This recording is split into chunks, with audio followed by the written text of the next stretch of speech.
Hello, everyone. Welcome back, or warm welcome from the enmacc offices here in Munich.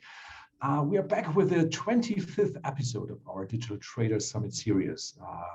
And we have for the third time with us, Lawson Steele. He's one of the most renowned and vocal experts on the carbon markets. Really happy to have you back in this episode. Over the last weeks, we were discussing more power markets, gas markets. They were very much in focus. And I think now it's the CO2 emission markets who are back in the spotlight. The COP26 conference in Glasgow, they set already the tone about the importance of carbon markets going forward.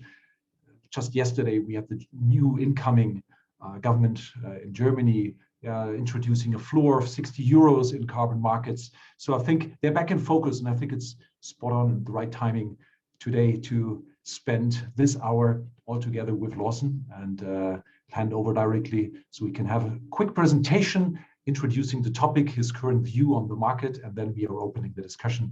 And I'm hoping for active participation of all listeners. Thanks a lot. Lawson, the floor is yours. Thanks, Jens, and hi everybody, and good to be back. The good news is actually this time we have two presenters. I got this sort of. You don't need support, no?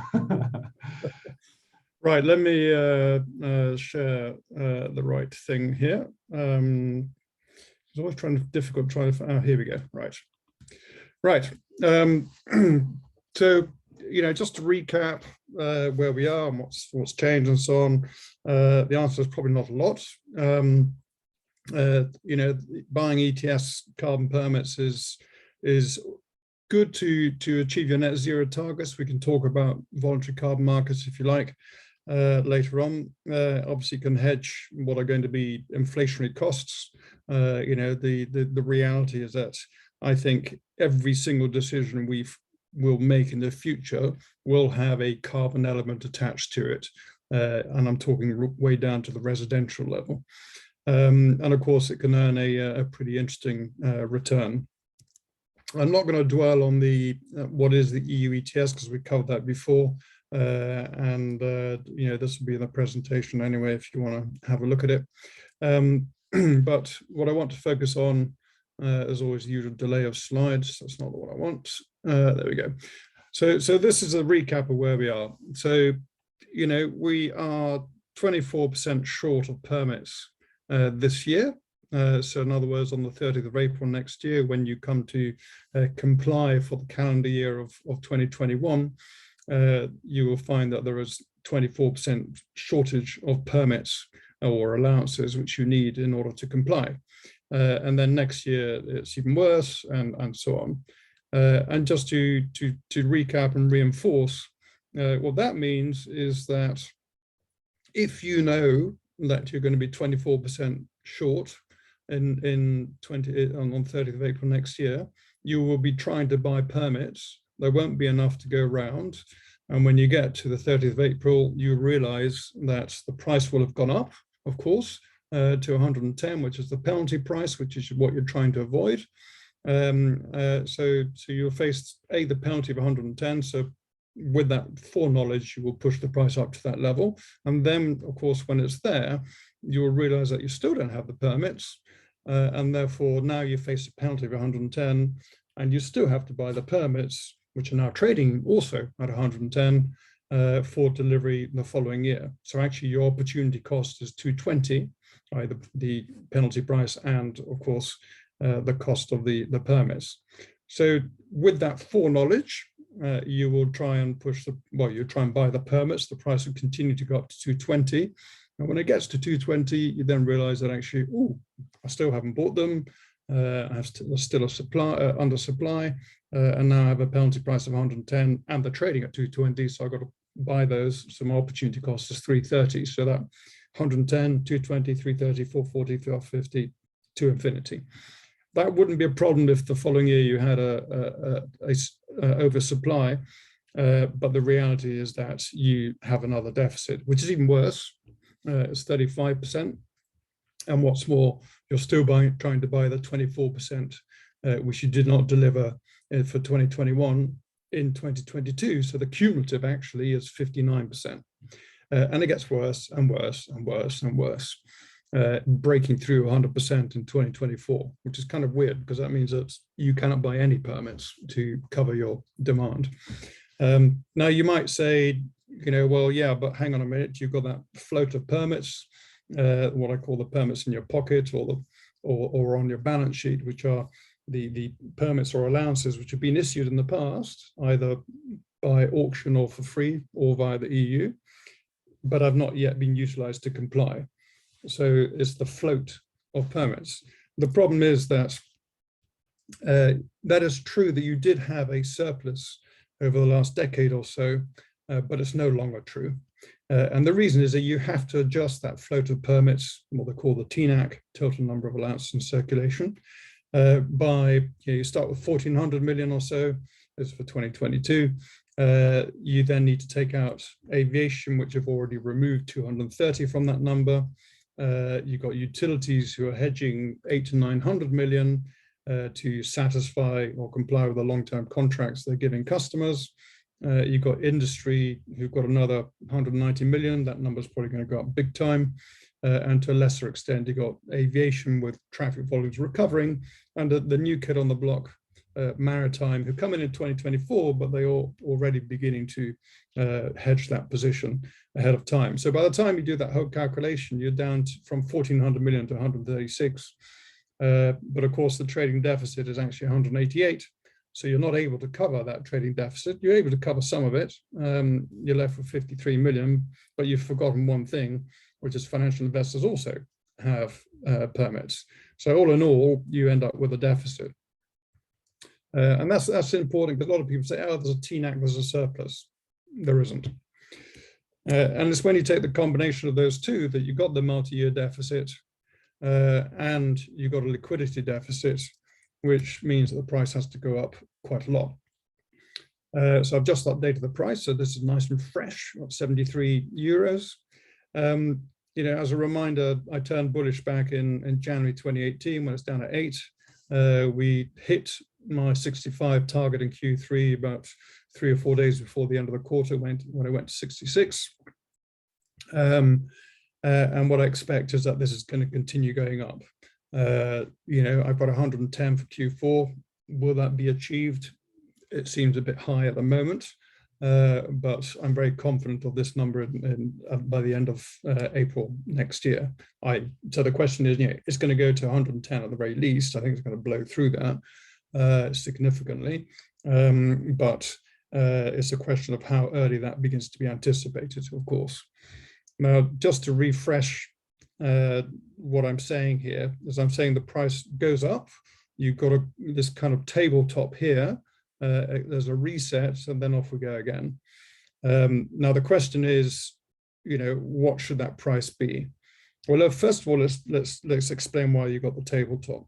The tabletop is there because the price goes up to whatever level it is, which we'll call 110 for the moment. And at that point, you get the intensity of the political debate.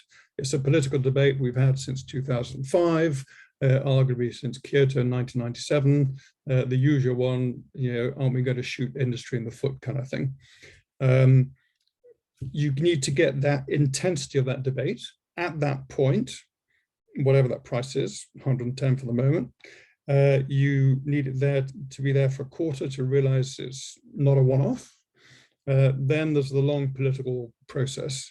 The European Commission needs to wake up. It needs to realize it has to come up with a proposal. It drafts the proposal. It puts it in front of Parliament and Council. First of all, to Council. Council needs 70% of their 27 members to agree it. It then goes over to Parliament. They need 50% of their members to agree it. They obviously have to pretend they're doing some work, so they'll change it a bit and put it back to Council, to and fro 3 times maximum. And then you've got the trilogue agreement between Council, Parliament, and Commission. And then they have to find a plenary session to put it in front of.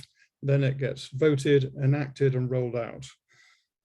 Just the draft proposal for the Green Deal took 9 months. Okay, let's assume they can do it quicker. So I put a year in, or 5 quarters. It's probably going to take longer, but whatever it is, it's the shape and trajectory we're interested in at this point. So I've used 110 because that's the penalty price, and that's ultimately, when I'm sitting in front of my financial investor customers, they want to have a pretty hard electricity price. So if I go in and say, okay, here's my electricity price, it's based on 200 euro carbon, they're going to say, well, where do you get 200 from? I say, what's my gut feel?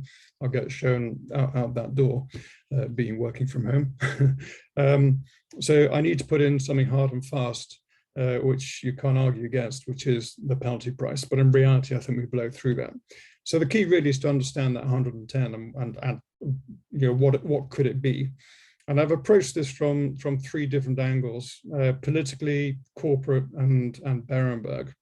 So politically, first of all, we've had Frans Timmermans, head of climate change of the EU, publicly state it needs to be way north of 50.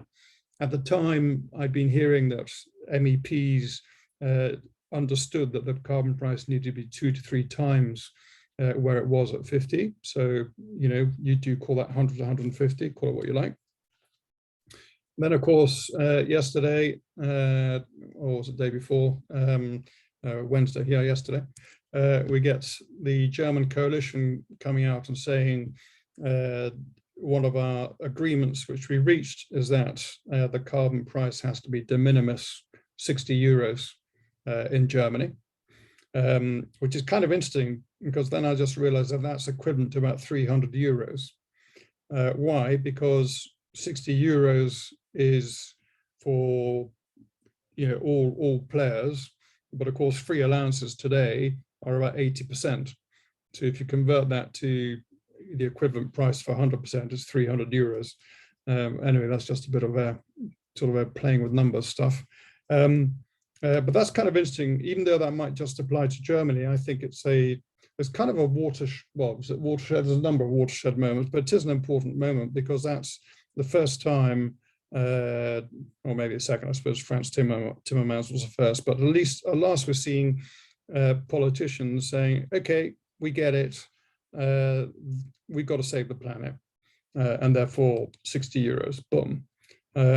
So how that works in and so on, we'll see. But it's, for me, it's a really important sentiment driver. Then you've got the EU Greens, the Bank of England both saying 150, and you got Norway saying 200. All these numbers way north of where we are.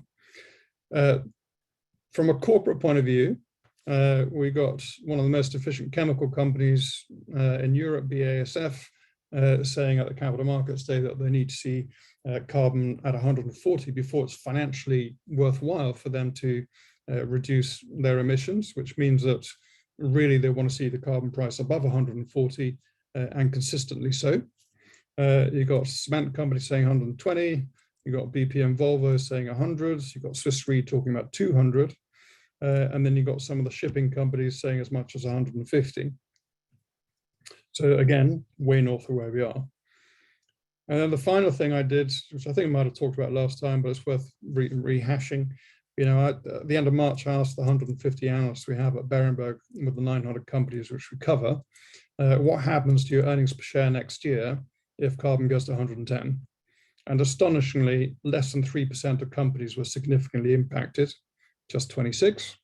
And even more astonishingly is that if they just decide to pass on that cost, airlines would need the biggest price increase, which is only 8%, chemicals would need 5%, and cement would need just 2%. So whichever way you skin that cat, I think carbon has to go way north of where we are. So that's it in a nutshell. And happy to take questions, discuss whatever comes up. Just a second. I need to jump here. We've got a question here, I think, haven't we? Oh. We get a comment, but now we're getting questions in here. So there's a question regarding we take this one first, regarding the German 60 euro floor. You argued there already. Can you explain that a little bit more in detail? Yeah, sure. I mean, you know, I kind of agree. I mean, I don't see carbon going down to 60, famous last words, but there's no fundamental reason why it would, other than some sentiment or general market sell-off. But for me, that's an almighty opportunity. So for me, it's just that we're beginning to get more political recognition that the carbon price has to be high. And, you know, if you like, it's kind of creating a floor in some sense, but it is Germany specific, right? But it is for me a very good indicator. You know, when you begin to get one politician saying something, it's not only a matter of time before others begin to get it and get on the bandwagon, and the green bandwagon is really easy to get onto from a political standpoint. So I think it's important from that point of view. The 60 per se, as I said, I don't think we're going to go back down to 60. How's it going to work? Well, I think, you know, either it's going to be rather like the UK £18 premium, which we've had. So in other words, if carbon goes to 53 for sake of argument, then there's probably going to be a €7 sort of contract for difference equivalent top up, which corporates will have to pay in Germany. But nevertheless, at the same time, one other option they're talking about is actually taking permits out of the system to get the price up, but I'm not sure that works in a European context. Maybe it's not enough. I think more likely is that top up. But also, you know, what they did say is that if Europe doesn't put the carbon floor in, then we will. So in other words, there is going to be pressure on the EU to increase or to have a floor of whatever, you know, shape or description. I mean, it's important because I think you do need some kind of floor to communicate to industry that this price is here to stay and it's not going to go below these levels. The problem is that 60 actually is nowhere near high enough because, as we saw with BASF, unless it's 140, they don't give a monkeys. So you're probably going to need a higher price, but it's first steps, right? First steps are always the small steps. In terms of Rachel's question, what do you see the main driver for carbon prices over the next few months? I mean, look, you know, the biggest one by far is the fact that we've got a 24% squeeze. That is what I call the silent catalyst because it just nibbles away the whole time. But as we get closer to 30th of April, there will be more dawning realization as people scramble to try and buy these permits that they aren't around to buy. A smaller catalyst, but nevertheless probably one, is as we come up to 31st December, there will be investors and others who are trying to look as green as possible and therefore have the carbon permits to be able to say in their accounts, hey, look, you know, we're greener than you thought, kind of thing. So that's that one. Maybe just quickly come in, if you take the political influence right now, if I understand you right, you're saying, okay, people will be surprised to see this kind of level.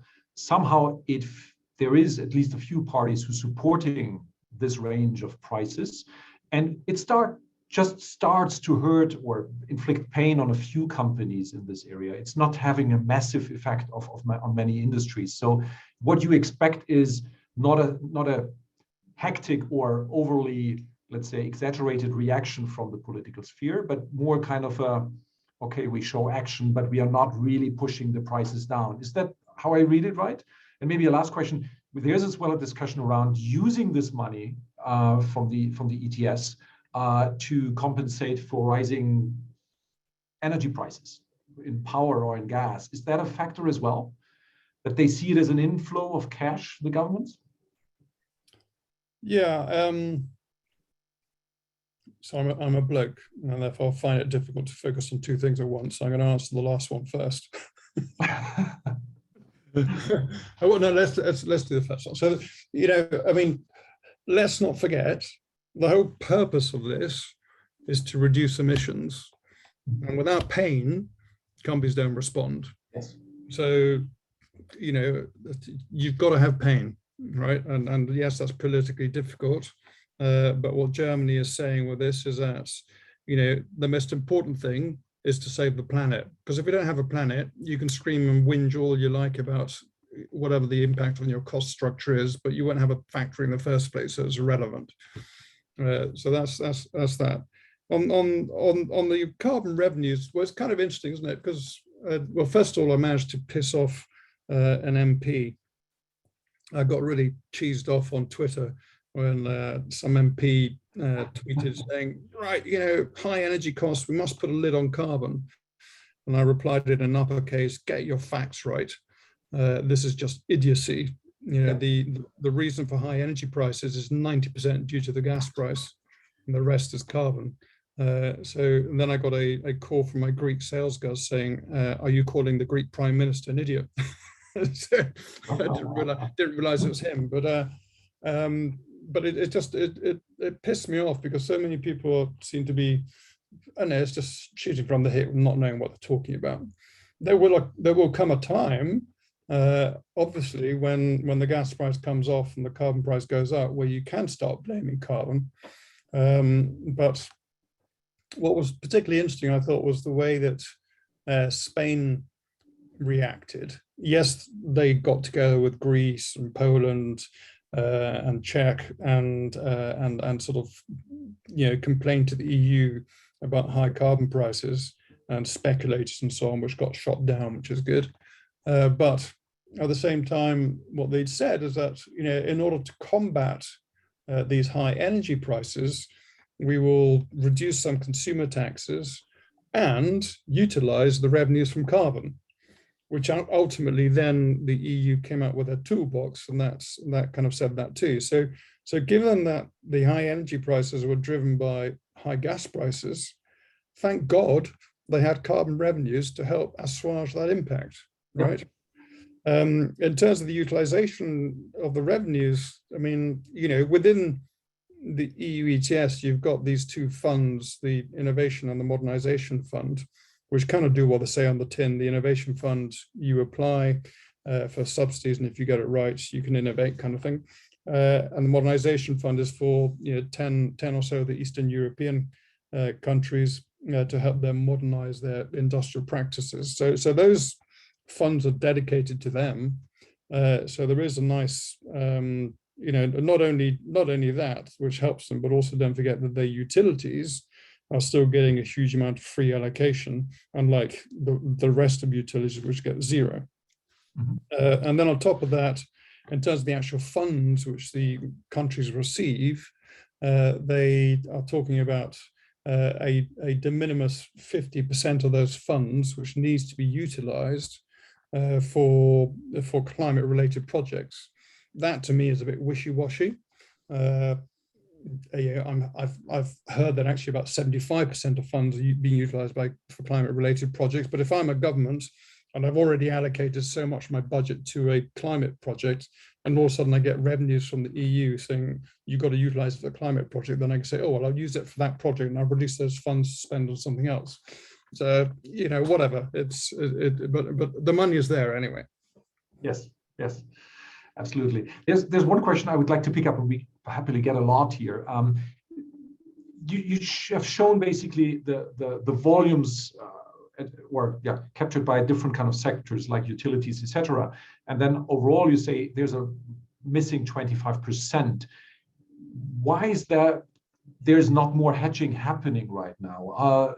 Industrial players or utilities lacking forecasting, or why do we see this lack of hedging at this moment? I think the market is still very immature. If I just look at analysts who have a proper carbon model and understanding of the supply and demand dynamics, other than myself, there were 4. One of them has gone to Shell, so there's 3.5 because somebody has obviously replaced him. But it was a junior. Shall we say the quality of the other, I don't know how to put it politely, but one of the others is poor, and the other one is whatever. So it's still pretty young and none of them really understand price formation. I'm the one banging the table on the price. So we all have similar supply demand deficits and so on. But it's a commodity, right? So you've got companies who will buy this on a just-in-time basis, like Polish utilities. They're not allowed to hedge, right? They're forbidden from hedging, so they've got to buy as it is at whatever price it is, right? And the industrial companies are waylaid. I mean, the industrial companies for the last 15 years have done sweet FA to reduce their emissions. They really have. Why? Well, because they've been getting 90% free allocation at a price of carbon, which was 4 or 5 euros. They didn't give a monkeys, right? But now, of course, the price has gone up. Still not high enough of its own accord to drive abatement, but also they're still getting 80% free, right? So let's not forget that. Yes, they're having to buy twice as much as they did at a higher price, but it's still pretty much, it's probably insignificant for some of them. So, they will have at the end of December, they will have their emissions audited. The auditor will come and say, look, you emitted this amount, you need to go and get the permits. And they'll say, yeah, okay, oh my word, they've gone up. I mean, this leads automatically to discussion about what kind of role do financial players have in this market in terms of maturing it on the one side, but it's as well part of the political debate about influencing the market wherever or making margins. What is your view on that? And what is probably a good mix of, let's say, financial players and industrial or utilities? Do you have an opinion on that? Funny enough, yes. That's what I'm asking. I mean, financial players have about 10% of the market, okay? Fortunately, ESMA came up with a very sensible conclusion the other day. As part of the Greece, Italy, Spain, Portugal, Poland and Czech complaining to the EU about the high carbon price, they said, it's the bloody speculators. So they said, fine, we'll get ESMA to look into it. ESMA being the European financial regulator. And ESMA came out with their preliminary findings a few days ago, and they said that actually, yes, financial speculators have increased their holdings, but then so have all the other players. So we're not finding on our preliminary findings that financial speculators are distorting the market, and actually what they're doing is contributing to the liquidity and price discovery of the system, which is consistent with what they said in the past. And then you step aside and you think, well, is the price where I think it ought to be, or does it make sense? Fundamentally, absolutely. Well, actually, I think it's got to be way higher fundamentally. It's just that it takes time to get to where it should be on a fundamental basis. The clearing price of carbon, aside from supply demand of supply being too short, which pushes it to infinity, is nowhere near where it needs to be to get the abatement of industry going. It's clearly got to be 150 plus kind of thing. So I think that A, the conclusion was sensible. B, it should placate or make people more comfortable, which is kind of what I said all along, is that the EU designed the system to include financial players, and they do consider financial players to help the price discovery and get liquidity into the market, which is absolutely correct. So I have no qualms, no fears of the EU doing something anytime soon to curb things. The price needs to go up way north for them to step in.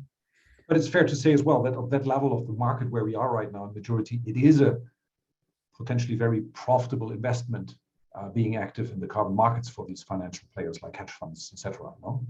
Yeah, sure. And equally, what I've been telling the corporates, and we touch base on the voluntary carbon market if you want, but I've had 45 meetings now with corporates across all sectors. I sent out an email to the 900 companies we cover and said, do you want to chat about carbon?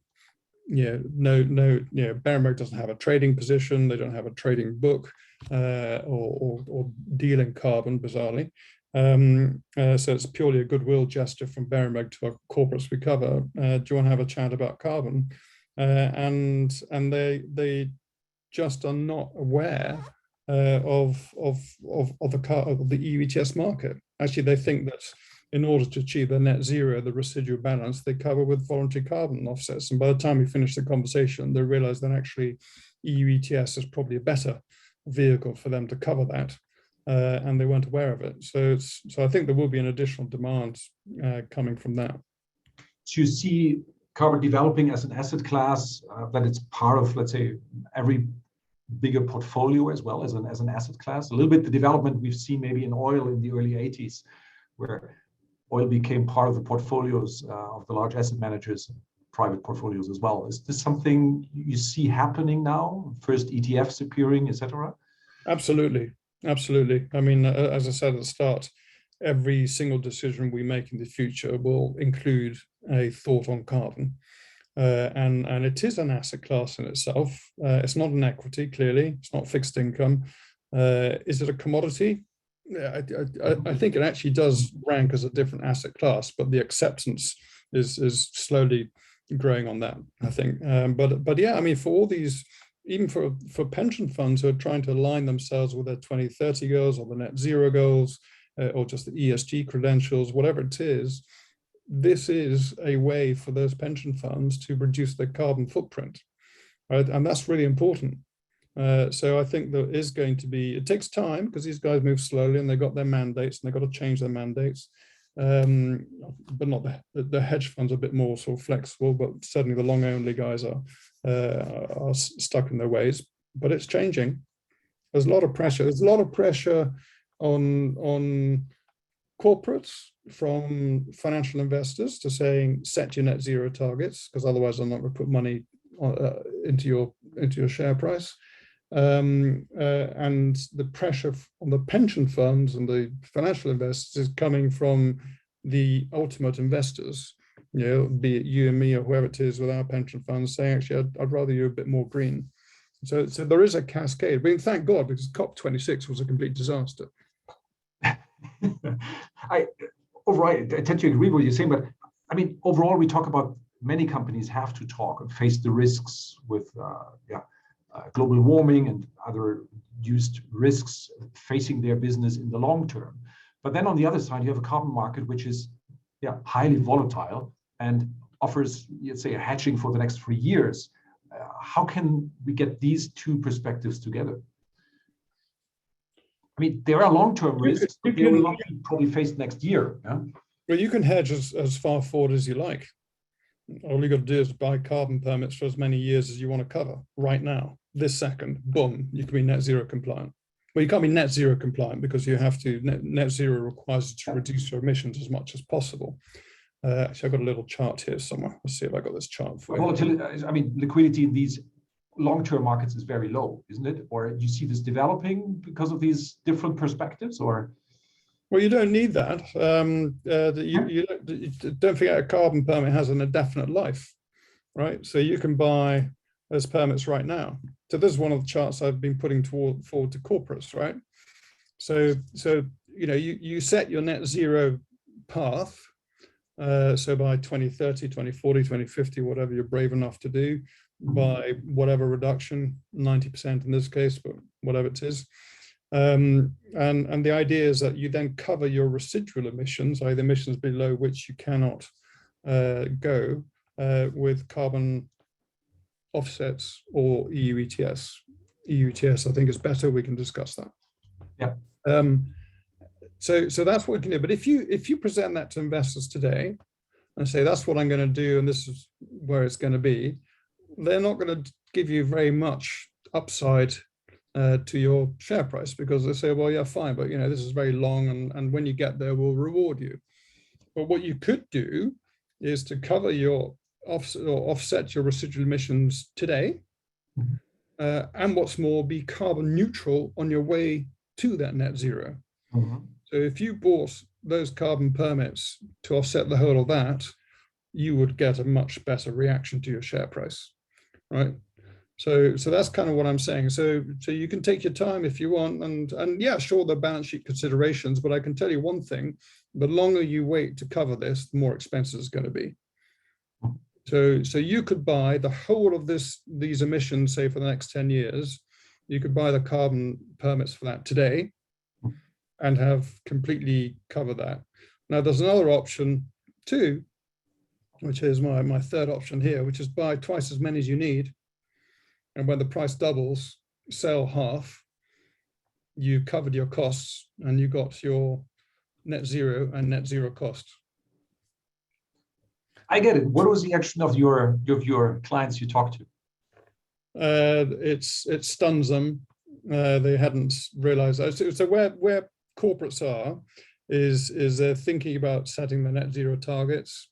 This is virtually unanimous bar one across the 45 companies I've talked to so far. They are thinking about the net zero targets. They're trying to measure the scope 1, 2, 3, and that they know that the residual balance they can cover with the voluntary carbon offsets. And then by the time I finish talking, I say, well, they then suddenly realize that they can do EU ETS carbon, about which they knew nothing about prior to the call. So they're obviously a bit stunned and have to go away and think. But they're captivated. Yeah, you mentioned several times the voluntary carbon certificates. I mean, yeah, as well competing a little bit in terms of attention with the ETS. It seems like companies are very willing right now to take money into the hands in buying offset certificates. This is happening right now. They are very different animals, but they get mixed up easily, I think, as well in describing the path to net zero. No? Can you sort that a little bit? What is your view on how the two different markets influence each other? Yeah, I mean, you're right. There is a lot of confusion. I think because you mentioned carbon and carbon permits or whatever, then immediately people think, oh, but they just get confused, right? So that's why I'm very careful to say these are EU ETS, EU Emission Trading Scheme carbon permits. So, here's the difference, right? In my view. Now, first of all, what's kind of interesting is that this ridiculously named group called the IIGCC, which is a group of 250 pension funds. You kind of think they could come up with a better name than that, but anyway, I don't know what it stands for anymore. I can't be bothered. But the IIGCC, that's 250 pension funds globally, which account for $33 trillion of assets under management. So this is huge. And they have decided collectively that in order to achieve their net zero targets, they will exclude voluntary carbon market permits, but they will include regulated carbon permits such as the EU ETS. So that's your first point. Secondly, I have a conceptual issue with the voluntary carbon market. I mean, first of all, there's 6,600 projects out there, but a lot of them are forest related. The problem I have with forests is that you plant a tree. If it's anything like my garden, you get these little animals coming along and nibble the bark, particularly the squirrels, and then you realize that the tree ends up deformed.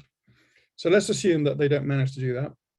Then let's assume that there's no fire, there's no hurricane, there's no blight, and that the tree actually grows to what it should be in terms of height. The whole forest does. So that's cool. Now you've got a forest. So that's sucking out carbon out of the atmosphere. That's great. Then eventually, many years from now, the tree will die, fall over, and decompose. So first of all, you've got to replant, which is what a lot of these projects do, of course. So you maintain the size of the forest. But what about the trees which have fallen over, decomposed, and released the carbon back into the atmosphere?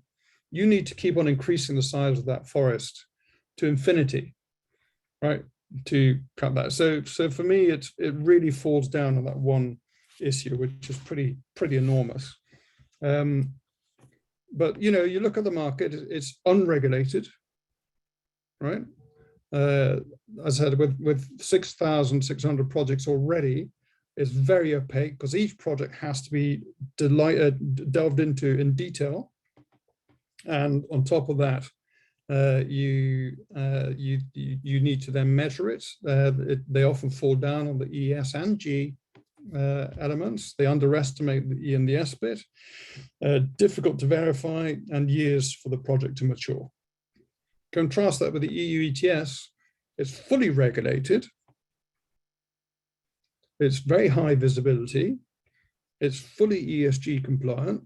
It does what it says on the tin, easy to verify, and you can buy it right now. Now, the big difference is on cost, right? Typically, these projects, particularly in the biosphere ones, are ranging from 5 to 25 euros per ton. So they look cheap. Compare that to the geosphere, which is the ones where you take carbon out of the atmosphere, shove it into rocks. There's a trading about 570 plus, so that's very expensive. But the 5 to 25 against the carbon cost, which I should update to 73, of course, looks much cheaper. But yeah, they're uncertain. Yes, there are more projects coming on, or yes, there's more demand, but there's also more projects coming on as well. So the demand supply is difficult to get a full hold on. Yes, they look cheap, and therefore people say, oh yeah, well, compared to carbon permits. But yeah, I don't really know where the prices of the voluntary are going to go to. What I do know is that it is a very opaque market. That's a delivery, but hey, it's a very opaque market. Now we got the dog going. Hang on, just come lie down. So you've got this. You've got an opaque market. It's ripe for rogue traders. I think we're going to get some awful scandals coming out. If we've already had a few, I think there's going to be a blow up at some point when you realize that these projects are not reaching what they should deliver. Just wave at them. All right. Yeah. You know, they're not going to deliver what they say on the tin. So I think there's going to be a blow up, but it's probably going to take a while. So there is the opportunity for the prices to go up and for people to speculate. For me, I'm a fundamentals guy. It's not something I would feel comfortable having a go at, but I understand that it probably will, and that may well go up. But with the EU ETS, I know damn well the demand and the supply. And that is unique. Okay, that's unique in a commodity world where you can have a really good grip on both sides of the equation. And that tells me the price is going to go bananas. So I get the voluntary carbon markets. I think it's full of holes. It makes me uncomfortable if I was going to invest in it. But I accept that probably the prices may go up. Yeah. But for me, it's just such an unknown, which would make me feel uncomfortable. Whereas I know that if I invest in EU ETS and my goal is, as I said, for example, you buy twice as many permits as you need, the price doubles, you sell half, and then you're in for zero. Thanks very much. Yeah. So I mean, they serve different purposes in a way. Yeah. One's more about abatement. The other you could say it's basically a transfer of resources for good cause. Yeah. It is fundamental. We talk about fundamentally different markets here. Do you see them influencing price-wise? That I mean, you know, shouldn't, but yeah. And I think the EU ETS has its own price driver, right? The deficit. The voluntary carbon markets can say, yeah, but look, you know, we're much cheaper than the EU ETS. Okay, but I think there's a reason why it's cheaper, and there should be a reason why it's cheaper. Qualitatively different thing. Yes. We get so many questions. We can't answer everything, but on the way towards the 110, maybe more. Sorry, maybe. Do you see certain events coming up in the next months where you say this is driving and this is what we need to look for?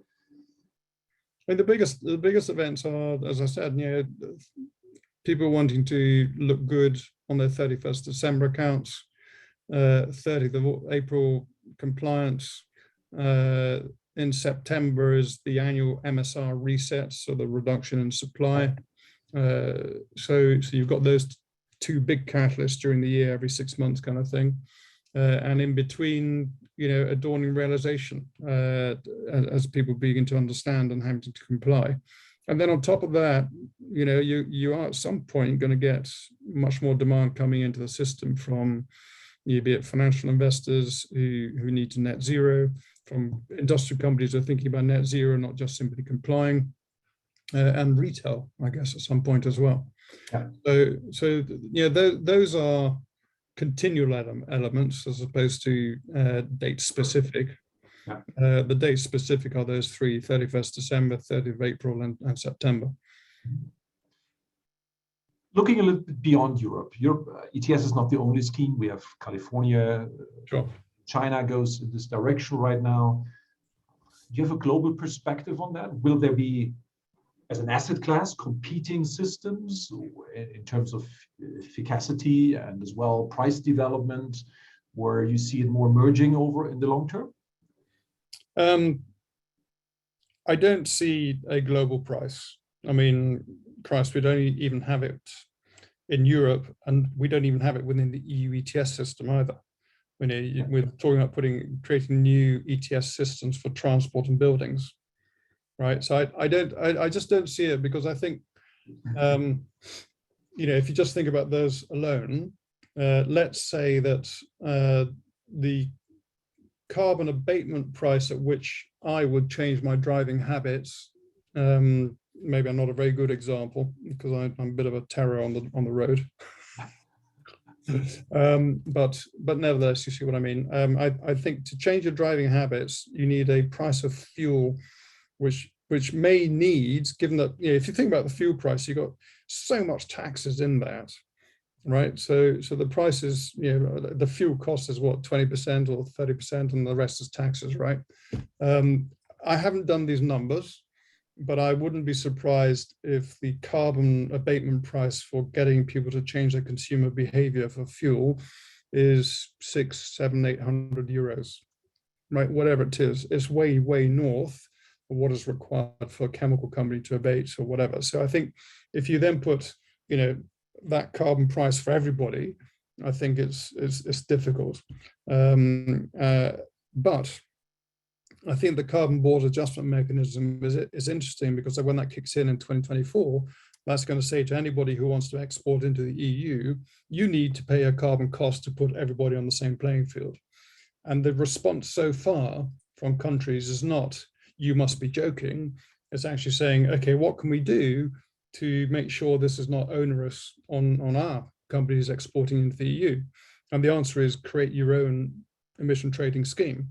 And that's the beginning to get that.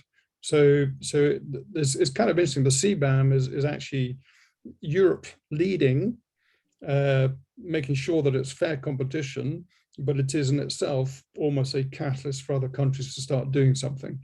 Yes. But I don't. I mean, ultimately, if you've got, say, a carbon cost of 30 euros for the exporter, then they'll have to pay the differential to the 73 at the moment.